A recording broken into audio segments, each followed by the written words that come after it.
morning and welcome back. This country looks as if we are in a campaign mood. From the time the Ocampo 6 were named and the appearance at the Hague, and of course what happened on last week with a big rally from Jomo Kenyatta Airport to Uhuru Park, looks like we are running for 2012 is tomorrow.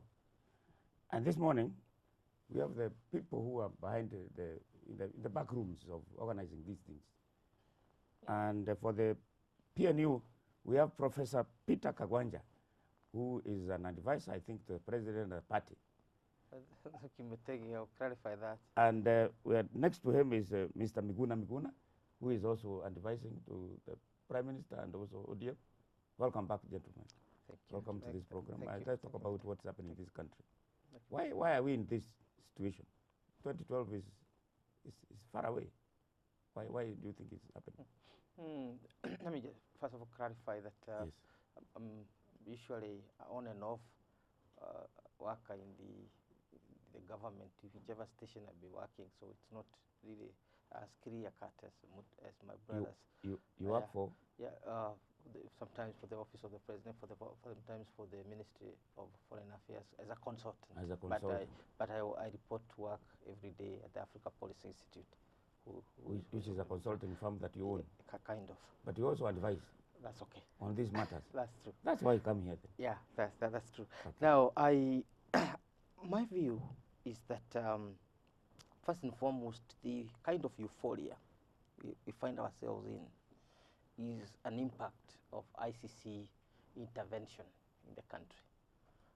Why they intervened and what else happened before that, we are all familiar with that. But essentially, these are spin-off of the ICC intervention. Why? Because the intervention is not seen for what it was expected to be. It was expected to be the sharpest instrument in the fight against impunity, particularly relating to the 2012,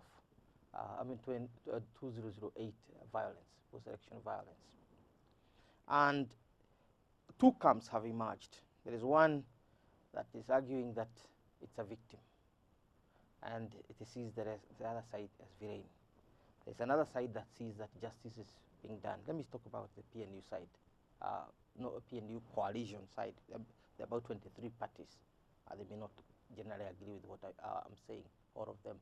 But specifically, there's a feeling that what we are seeing unfolding is a kind of a political decapitation process. Which means decapitation means what? I want to explain that. Yes. Decapitation is a process they applied in Iraq. You cut off the head of the leader, and then you can deal with the rest of the body. Yeah. They applied it elsewhere.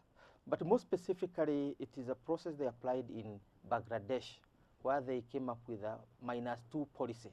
You get rid of the two key political contenders and leave one as a way of stabilizing the country. That was the theory, meaning you get rid of one of the parties and its leadership and the other party and its leadership. And how do you do that?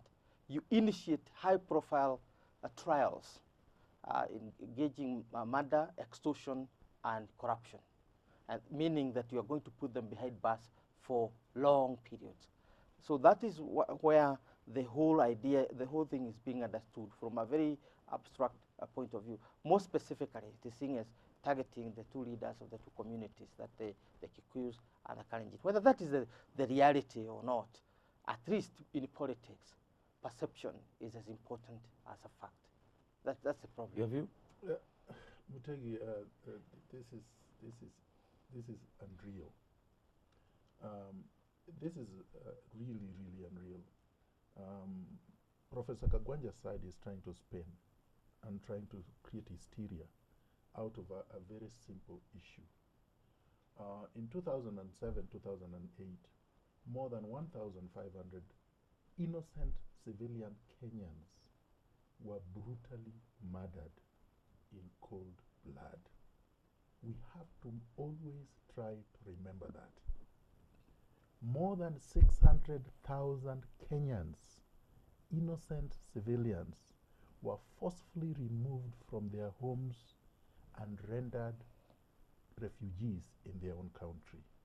Some of them left and went to Uganda. Lots of property were destroyed. There was blood everywhere. We must not forget that. That's number one. Now, some people thought that you just do that and you get away with it. No, you can't.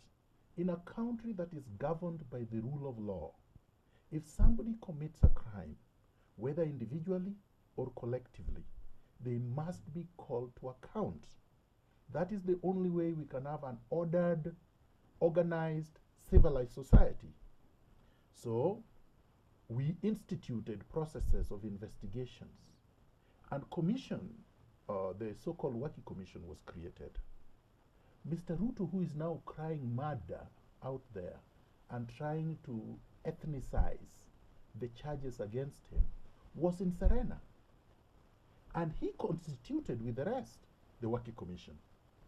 They said once this commission brings its recommendations, we will implement them to the letter. So the Waki Commission ended and they brought recommendations. And the recommendations were very clear. Crimes against humanity have been committed. We can either deal with them here, or if we don't deal with them because we are unable or we are unwilling, because of any sort of reasons, political or otherwise, then we take them to the ICC. The matter was brought to the two principals. They signed that they will implement it to the letter. The matter was taken to the cabinet. They signed in the cabinet unanimously, including Uhuru Kenyatta, including Ruto, and all these jokers running around the country. They all said that they are going to implement it to the letter. Yeah. The matter went to Parliament. It was unanimously resolved, again without dissension, unanimous resolution, that that is the way it was going to be. Then later on, the Kenyan government engaged the Kofi Annan group, asked for an extension to allow the authorities to investigate the crimes and try to deal with them. The extension was given. A delegation was then sent to the ICC. I was in that delegation. In 2009, July, we again went and signed with the ICC. Give us 9 more months. If we are unable to deal with it, then we will let you deal with it. We were not able to deal with it. Then Ocampo came to Kenya twice, met with the two principals. Again, they signed, saying, we will let you do. So now, Ocampo has done his investigations. He has said, I want to indict 6 people. They have charges to answer. The judges, who are not Kenyan, who are not African, who are completely independent of the political environment, have looked at the evidence and unanimously at the ICC agreed that crimes were committed against humanity, that these 6 individuals were the most responsible, and they should be tried. So we have to make a decision. Are we going to play politics with crime?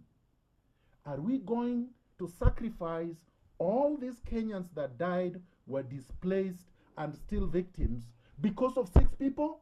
I will tell you no. Let him react. I think what Muguna is explaining is factually and and sequentially correct in the sense of what steps were taken. Whether all these were agreed consensus they are bound is another matter. Let's first of all agree this: we are not having a normal governmental process. We are talking about a divided government. I have called it elsewhere a triumvirate.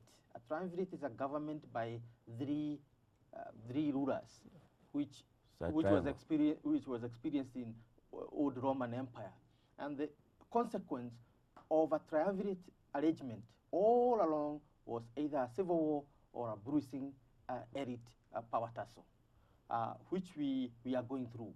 We are almost towards the end of our triumvirate. And if you look at your sources, you'll find that.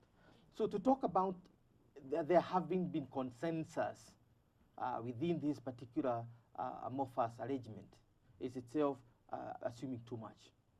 At the same time, there was consensus in this amorphous thing that innocent Kenyans should not be punished in vain, which is why the efforts were made to have mechanisms put in place to try perpetrators.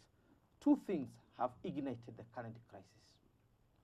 First is the manner in which the ICC process was taken. And I said, and I would always want to preface my remarks with, perceptions in politics are perhaps more fundamental and profound in determining action than even the factuality so we should not deal of with things. reality. No.